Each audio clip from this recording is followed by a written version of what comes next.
Welcome to Fireside History, where the past comes to life. If you enjoy this retelling, don't forget to like, comment, and subscribe to hear more. Lyudmila Pavlichenko, the legendary Nazi Huntress of Sevastopol, the summer of 1941. The largest invasion the world had ever seen tore across the borderlands of the Soviet Union. Operation Barbarossa. 3 million German troops, supported by tanks, artillery, and the crushing power of the Luftwaffe, rolled eastwards in a storm of steel and fire. In their path lay cities that had stood for centuries, villages of timber and dust, and millions of civilians caught in the storm. But in that same summer, another figure emerged. Not a general, not a tank commander, not a man. A woman. Her name was Lyudmila Pavlichenko. She was 24 years old, a student of history at Kiev University. A bright, striking young woman with sharp eyes and a will of iron. Before the war, her hands had turned the delicate pages of textbooks. But now they would wrap around the cold steel of a Mosin Nagant rifle. And in time, those hands would end the lives of over 300 enemy soldiers. The world would come to know her as Lady Death. Lyudmila was born in 1916 in the Ukrainian town of Bila Tserkva. She grew up in a land scarred by the Russian Revolution and Civil War, where hardship was a fact of life. From childhood, she showed a fiery independence, fierce, determined, unwilling to be overshadowed. She was athletic, competitive, always out to prove herself. She joined a local shooting club as a teenager, and her accuracy with a rifle was uncanny. She wasn't content to be average. She wanted to excel. And when the other children boasted of their games, Lyudmila brought back medals from marksmanship competitions. By the time she enrolled at Kiev University, she was already a sharpshooter of rare skill. She intended to study history. Ironically, or perhaps fatefully, she would soon become history. When Hitler launched his invasion in June 1941, the Soviet Union reeled. Armies collapsed, cities fell, civilians fled in panic. But in Kiev, young Lyudmila joined the flood of volunteers rushing to enlist. The recruiters expected women to sign up as nurses, clerks, or support staff. Lyudmila had no interest in bandaging wounds or typing reports. She demanded a combat role, rifle in hand, fighting the enemy directly. The officer at the enlistment desk raised an eyebrow. A woman asking to be a sniper. It sounded absurd, but Lyudmila would not be brushed aside. She pulled out her marksmanship certificates from the shooting club and laid them on the desk. Proof. She could shoot.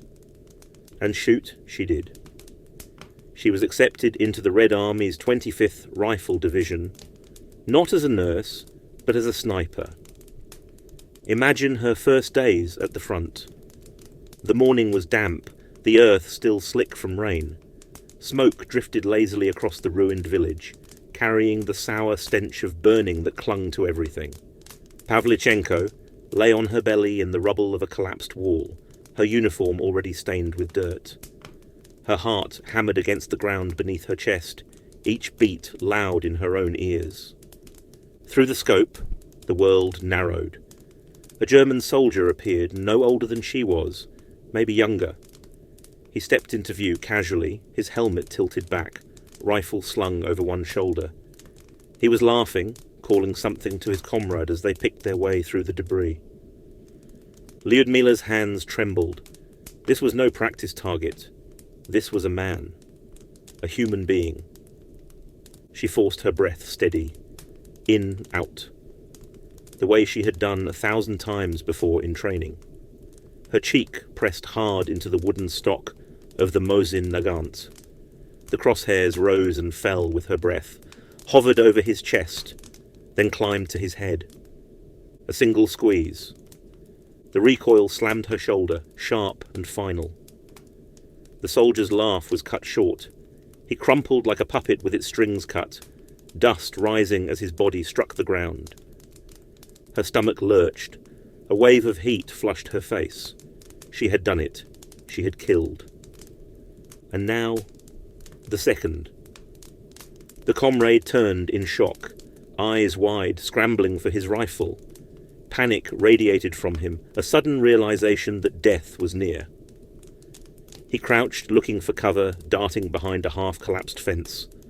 But she was already tracking him, her fingers working the rifle bolt back and forth with a mechanical clack-clack to load the next round. Her finger curled again. She felt the rough steel of the trigger beneath her skin. This time there was no hesitation. Another crack, echoing across the ruined village.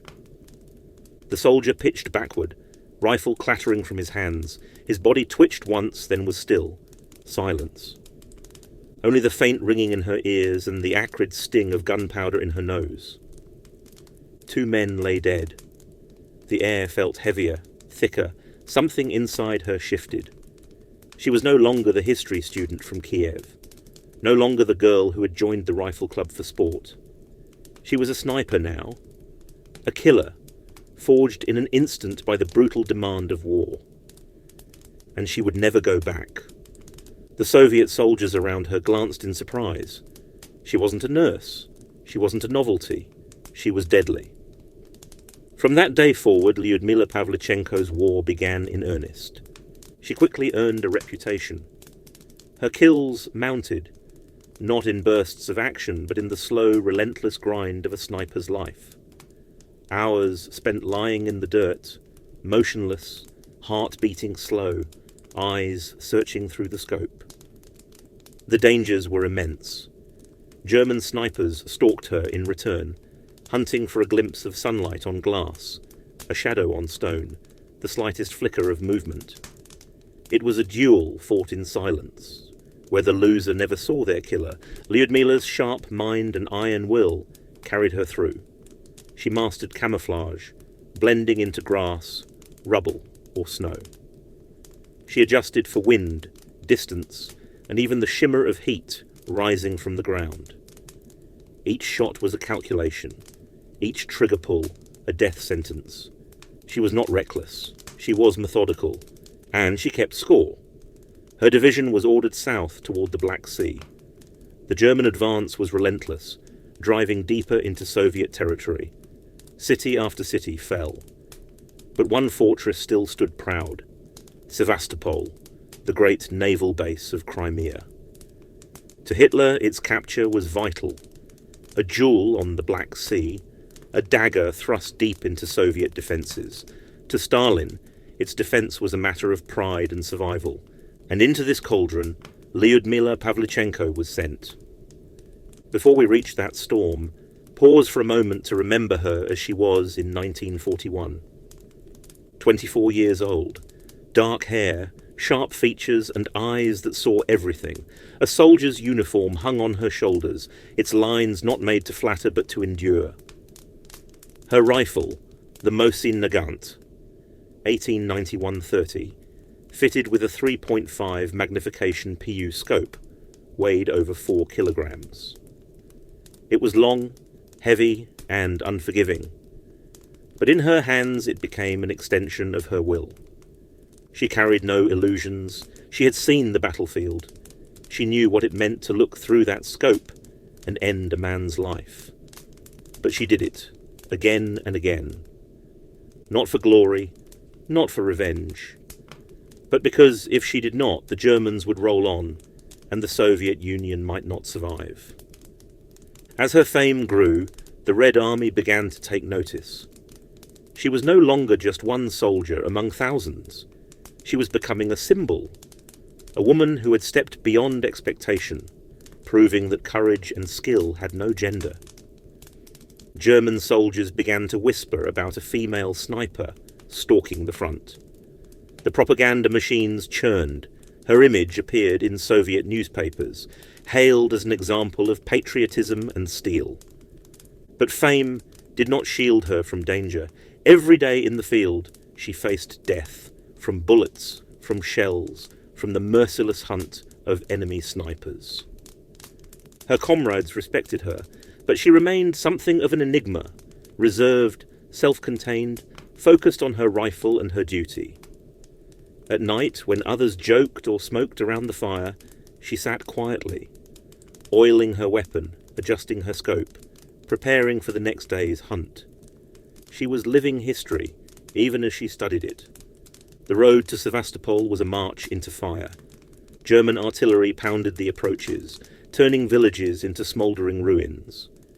The heat of the southern summer pressed down, mingling with the stench of burning fuel, shattered masonry, and unburied dead. Columns of Soviet troops trudged along the roads, rifles slung, faces grey with fatigue. Among them walked Lyudmila, rifle across her shoulder, eyes scanning the horizon. The thunder of distant guns rolled across the hills. Black smoke rose from the city ahead. Sevastopol, the fortress of the Black Sea, was already under siege, and Lyudmila Pavlichenko was walking into its inferno. The thunder of artillery rolled across the Black Sea. Sevastopol, the great naval stronghold of Crimea, lay shrouded in smoke. Shells rained down, night and day. Buildings cracked, collapsed, burned.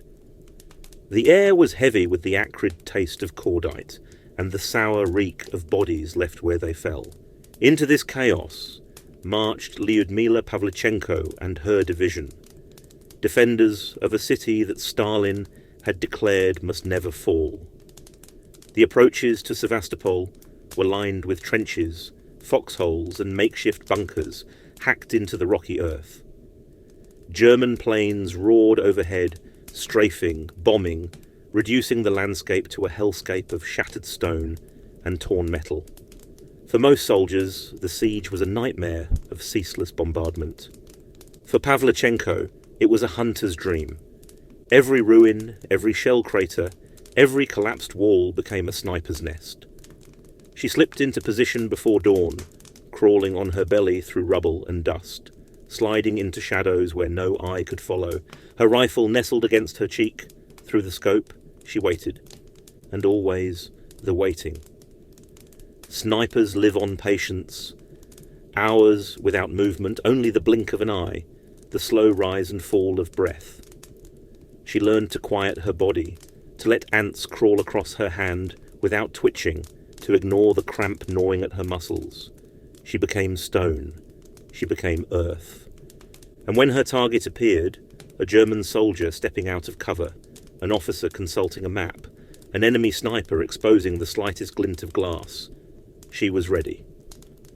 The shot cracked. The enemy fell. One by one, day by day, her tally climbed. At Sevastopol, Pavlichenko honed her deadliest craft, the sniper duel. The Germans were not blind. They knew the Soviets had snipers, and they knew of her reputation. They sent their best to hunt her. It was a game of nerves, of shadows and mirrors. Two killers staring at one another across ruined streets, each waiting for the other to make the fatal mistake. In one such duel, she lay pressed against the rubble of a collapsed factory. Hours passed, sun rising, sun sinking. Dust clung to her lips, sweat stung her eyes, but she did not move. She knew he was out there, watching. Finally, the faintest glimmer, a reflection on glass. She shifted a fraction, adjusted her scope, squeezed the trigger. The German's rifle clattered from his hands. He collapsed silently into the dirt. She had waited 3 days for that shot. This was her battlefield, not in the rush of charges, but in the quiet triumph of outlasting, outthinking, outshooting her opponent. Her legend grew with every kill. The men in her unit began to whisper of her almost with awe. She was not simply one of them, she was something else. A figure to rally around, a story to tell when morale sagged. Her confirmed kills mounted into the hundreds. By the end of her service, it would stand at 309, though some believe the true number may have been higher. Among them were 36 enemy snipers, each a duel of hours, even days.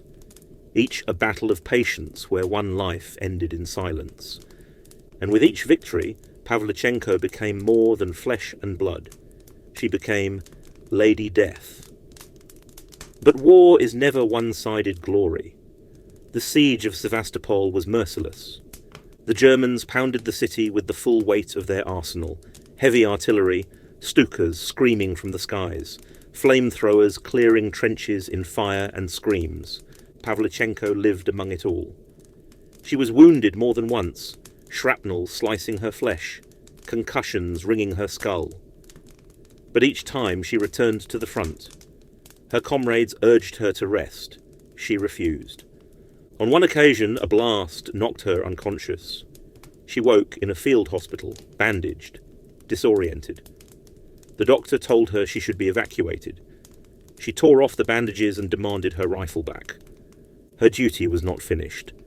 The rifle itself became part of her story. The weapon in her hands was the Mosin Nagant 1891-30, the standard sniper's tool of the Red Army. It was a long, heavy bolt-action piece of wood and steel, nearly 50 inches from butt to muzzle. The stock was simple birch or beech, rough to the touch, often darkened with oil and sweat.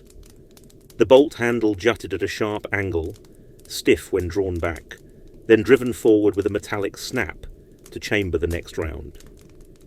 Each shot was powered by the 7.62 by 54mm cartridge, a brutal rimmed round that struck with bone-shattering force.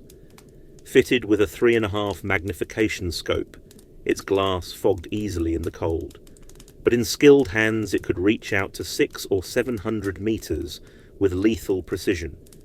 It was not elegant, not finely polished like a hunter's rifle. It was rugged, stubborn, a weapon of the Eastern Front. And in Pavlichenko's hands, it became an instrument of surgical death. She cleaned it obsessively, checked every screw, every inch of wood and metal. It was her partner, her instrument, her proof. Her rifle was fed by a fixed magazine, holding just 5 rounds at a time.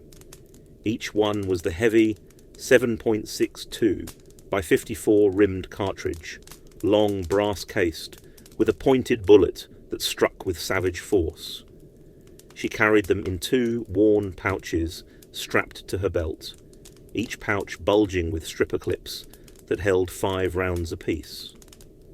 When the rifle ran dry, she drew a clip with practiced speed, pressed the cartridges down into the magazine, and with a metallic snap slammed the bolt shut to chamber the next shot.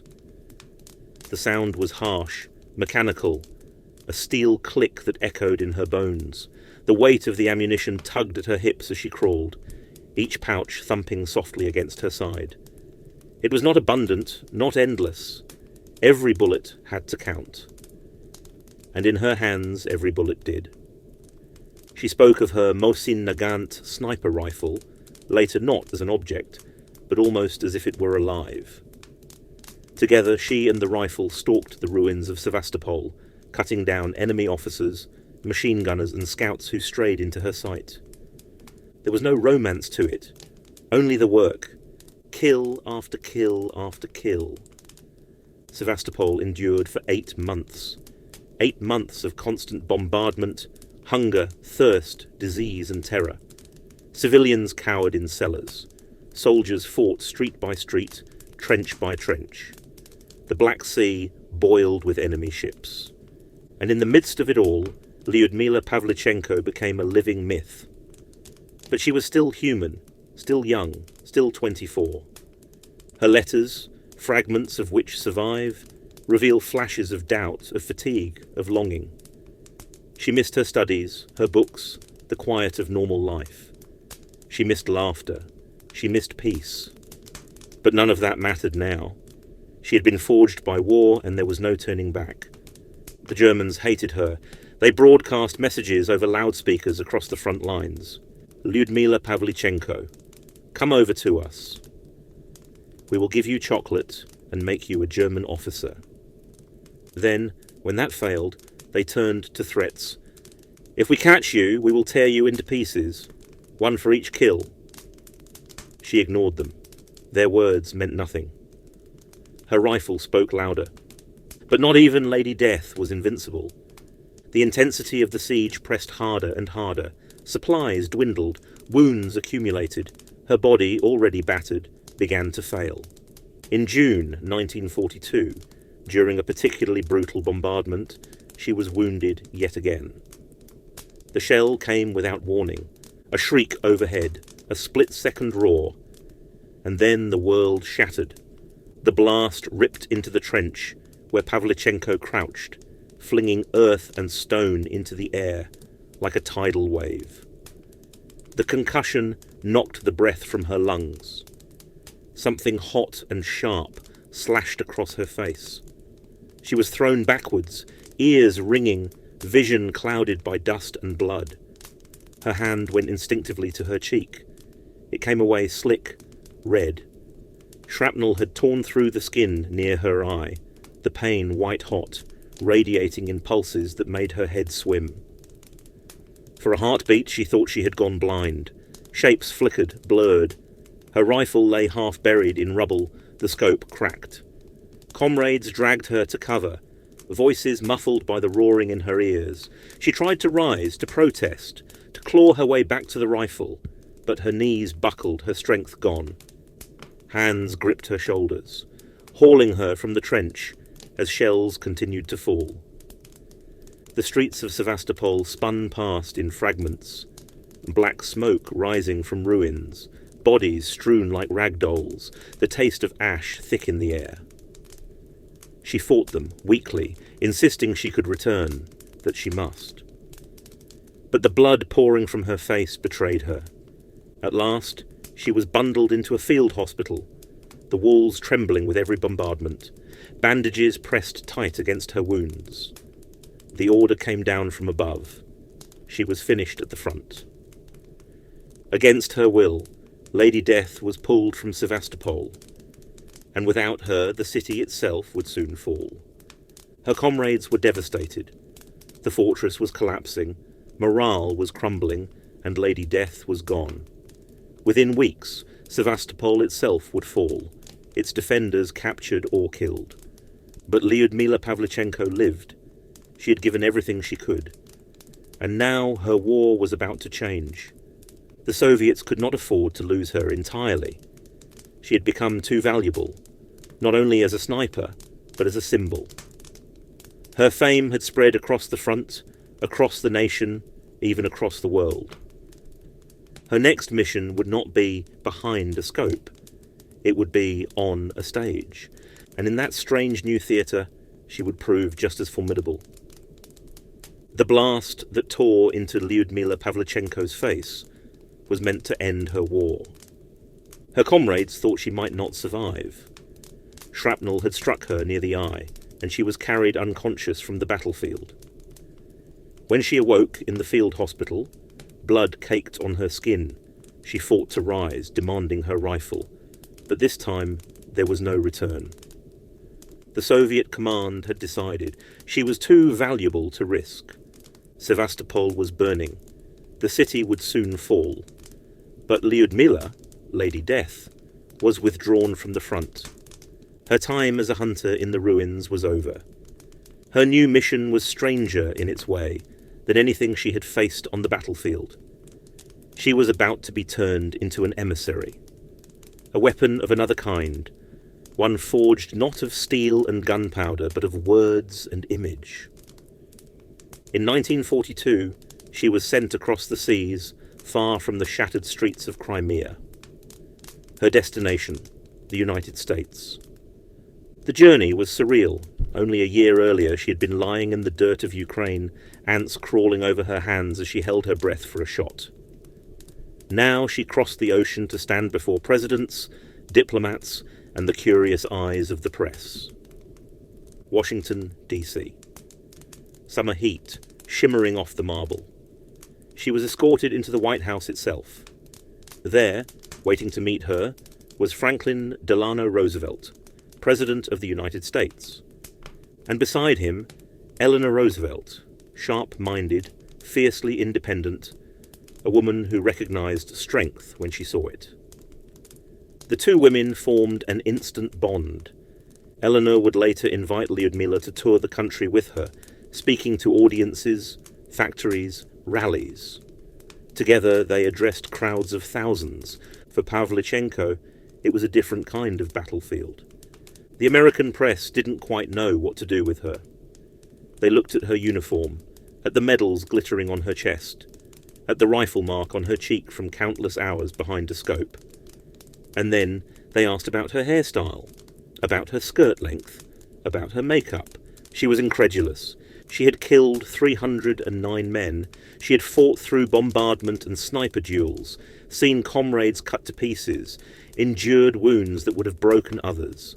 And here, in the land of abundance, they wanted to know whether women in the Red Army could wear lipstick at the front. When she spoke, it was with the blunt force of truth. She told American audiences, "I am 25 years old, and I have killed 309 fascist invaders. Don't you think, gentlemen, that you have been hiding behind my back for too long?" The words cut through the politeness, through the laughter, through the disbelief. She was not there to charm, she was there to shame. Crowds were electrified. Some cheered, some shifted uncomfortably, but no one could ignore her. She was paraded through cities, Chicago, New York. Factories thundered with applause as she urged workers to keep producing the weapons her comrades so desperately needed. She travelled to Canada, to Britain, where she addressed assemblies and parliaments. Everywhere she went, the story was the same. A young woman, barely more than a girl, who had stared down Hitler's war machine and made it bleed. The Germans called her Lady Death. In America, she became something more, the face of Soviet endurance. But there was another layer beneath the medals and the rhetoric. She was tired. The war had taken its toll. She had been wounded 4 times. She had buried comrades, trained dozens of snipers, only to see many of them die. The weight of 309 kills was something she carried quietly. She smiled for photographs, stood beside Eleanor Roosevelt, gave speeches that thundered with conviction. But inside, she knew the cost. Those she killed had faces. Some were young like her. Some never saw the bullet coming. Snipers live with silence, with memories, with ghosts. And she carried them all.